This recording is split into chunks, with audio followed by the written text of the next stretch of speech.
가을 하늘 공활한데 높고 구름 없이. 우리 의국가 중에 맑은 하늘을 노래한 구절도 있습니다. 그런 하늘은 공간이 되기도 하고 목표가 되기도 하지요. 반갑습니다. 셋단자 664강입니다. 오늘은 하늘을 의미하는 하늘 천자를 중심으로 하는 5개 한자를 셋단자로 해석해 보겠습니다. 먼저 중심자로 사용될 하늘 천자입니다. 하늘 천자는 하늘을 의미하지요. 이 하늘 천자는 한일자와 큰대자로 구성되었습니다. 그 중에 한일자는 숫자 하나를 의미하지만 이번 경우는 장소로 해석하겠습니다. 큰대자는 크다는 뜻이고 큰 사람을 의미하는 것이죠. 그래서 하늘 천자는 큰 사람 위의 장소가 하늘이라 표현하고 있습니다. 다시 말해서 하늘은 큰 사람이 꿈꾸는 소망의 공간이라는 것이죠. 하늘은 공간이 되기도 하지만 목표가 되기도 합니다. 꿈이 큰 사람이 목표를 가진 그 공간이 바로 하늘인 것입니다. 하늘 천자는 그런 모양을 표현하고 있습니다. 꿈이 큰 사람이 크게 팔을 벌리고 포효하는 그 공간이 하늘인 것이죠. 하늘 천자는 큰 사람 위의 장소가 하늘이라 표현하고 있습니다. 다시 말해서 하늘은 큰 사람이 꿈꾸는 소망의 공간이라 설명하는 것이죠. 사용 단어로서는 천방지방이라는 말이 있습니다. 천방지방은 하늘 방향이 어디이고 땅의 방향이 어디인지 모르겠다는 뜻이죠.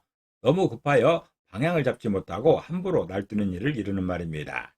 또 천당이나 천사를 할 때도 하늘 천자가 사용되고 있습니다. 중심자인 하늘 천자에 또 하나의 부수를 추가할 때마다 또 다른 한자를 만날 수 있습니다. 이것이 바로 셋단자입니다. 하늘 천자가 포함된 첫 번째 관련자는 헤아릴 개자입니다. 헤아릴 개자는 헤아리다는 뜻도 있고 북방을 의미하기도 합니다. 천간 중에 하나이기도 하지요. 이 헤아릴 개자는 걸을 빨자와 하늘 천자로 구성되었습니다. 그 중에 걸을 빨자는 붓으로만 사용되는 글자인 것인데 걷다는 의미가 있고 가다는 뜻도 있습니다. 하늘 천자는 하늘을 의미하는 것이지요. 그래서 헤아릴 개자는 하늘로 걷는 게 헤아림이라 표현하고 있습니다. 다시 말해서 헤아림이라는 것은 하늘로 향하는 발걸음의 숫자를 말하고 있습니다. 하늘까지 가는데 몇 발자국이나 가야 되는가, 그 헤아림을 표현한 글자가 헤아릴 개자입니다. 죽음까지 가는 세월의 길이를 말하는 것이죠. 우리네 인생은 마치 한 계단 한 계단 사다리를 타고 하늘로 올라가는 것 같습니다. 도대체 몇 계단을 올라가면 하늘까지 갈 수 있겠는가? 누구나 살면서 그런 헤아림이 있을 것입니다. 특히 노년에 들수록 그런 헤아림은 잦을 것이라 생각됩니다. 헤아릴 개자는 하늘로 걷는 것이 헤아림이라 표현하고 있습니다.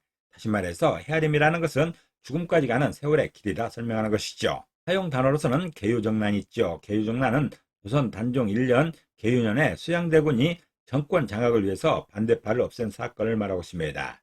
또 개시나 개방이랄 때도 헤아릴 개자가 사용되고 있습니다. 두 번째 관련자는 가늠할 규자입니다. 가늠할 규자는 가늠하다는 뜻이 있죠. 가늠하다는 것은 기준에 맞고 안 맞는지를 헤아려 보는 것입니다. 이 가늠할 규자는 손수변의 헤아릴 개자로 구성되었죠. 그 중에 손수변은 손의 행동을 말하는 것입니다. 손의 행동 중에서도 적극적 행동을 손수변으로 표현한 것이죠. 그리고 헤아릴 개자는 헤아리다는 뜻이 있습니다. 그래서 가늠할 규자는 적극적으로 헤아려 가늠한다고 표현하고 있습니다. 다시 말해서 어떤 일을 함에 있어서 그 일의 성패를 여러 변수를 조합하며 가늠하는 것을 이렇게 설명하고 있습니다. 어떤 한 가지 일을 성사시키기 위해서는 많은 변수들이 있습니다. 이렇게 해야 된다는 사람도 있고 저렇게 해야 된다는 사람도 있죠.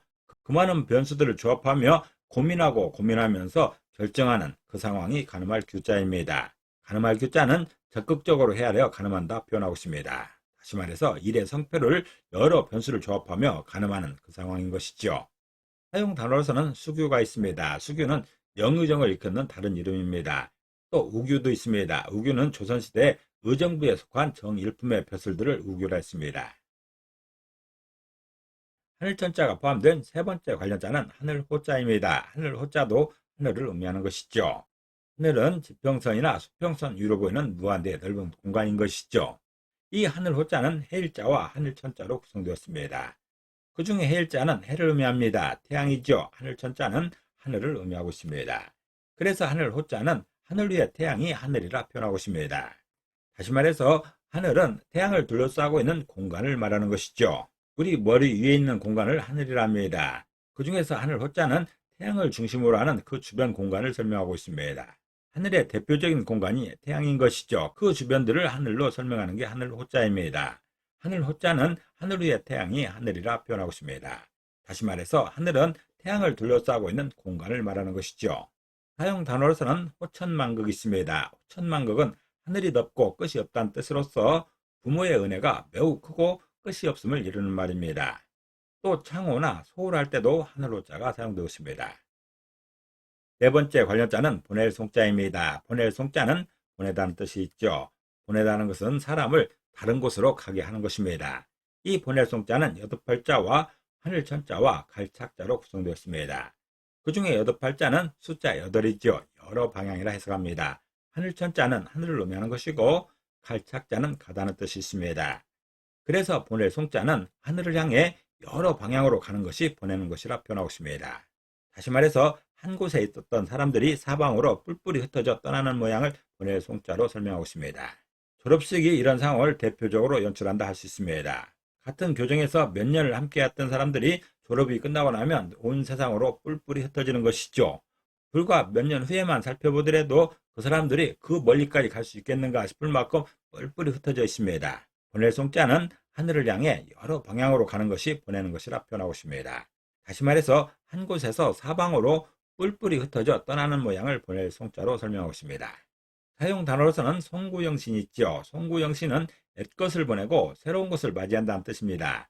지난 해를 보내고 새해를 맞이한다는 말이 송구영신인 것이죠. 또 송별이나 방송이라 할 때도 보낼 송자가 사용되고 있습니다. 하늘천자가 사용된 다섯 번째 관련자는 나 짐자입니다. 나 짐자는 나를 의미하지요. 자신을 말하고 있습니다. 나라는 것은 자기를 가리키는 1인칭 대명사인 것이죠. 이 나 짐자는 다로자와 여덟팔자와 하늘천자로 구성되었습니다. 그 중에 다로자는 달을 의미하지만 지금처럼 붓으로 사용되게 되면 몸육자의 대용으로서 몸을 의미하고 있습니다. 여덟팔자는 숫자 8을 의미하고 여러 방향으로 해석합니다. 하늘천자는 하늘을 의미하는 것이지요. 그래서 나 짐자는 하늘까지 널리 퍼지는 몸을 가진 게 나라 표현하고 있습니다. 다시 말해서 한 사람의 영향력이 온 세상을 뒤덮기도 하는 것이죠. 그럴 때 그 사람을 나라 표현하고 있습니다. 어떤 사람은 능력이 출중해요. 그의 영향력을 온 세상에 펼치는, 사방에 펼치는 그런 사람이 있습니다.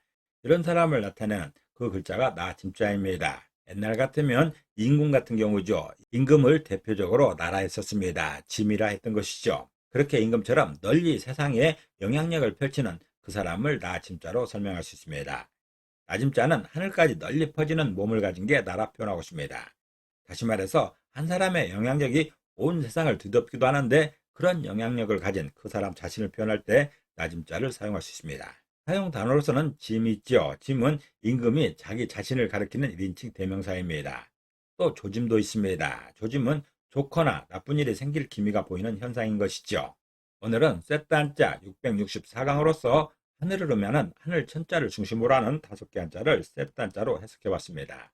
오늘 배운 것을 다시 한번 요약하겠습니다.